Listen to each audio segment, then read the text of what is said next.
ጥያቄ ቢነሳ በጸሎትም ይመልሱታል። ሰው ግን ተስፋ ከቆረጠ ምኑ ላይ ይሰራል?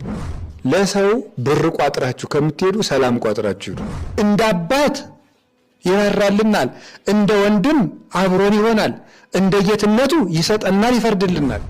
ቄሱ እንደ ሥራ ገብቶ ይቀድሳል፣ መርጌታው እንደ ሥራ ገብቶ ማህሌት ይቆማል፣ ሰባኪው እንደ ሥራ ሄዶ ይሰብካል። የሕይወትን መንገድ ትተው በስህተት መንገድ ሲሄዱ የሕይወት መንገድ ግን በስህተቱ መንገድ አብሯቸው ነበር። የክርስቶስ ሰላም መከራ ውስጥ የምትገኝ መከራ ግን የማያነጥፋትና የማይገታት ናት። ቤተ ክርስቲያን ሰማዕት ገሌ፣ ጻድቅ ገሌ፣ መልአክ ገሌ ብላ የምታከብራቸው ነቢይ ግን እነዚህ የሙሽራው ሚዜዎች ናቸው። ሰማዕታቷ ዓርብን ተከትለው ይሞታሉ። ባለትዳሮቿ ቃና ዘገሊላን ተከትለው ያገባሉ። መነኮሳቷ ቆሮንቶስን ተከትለው ይመንናሉ።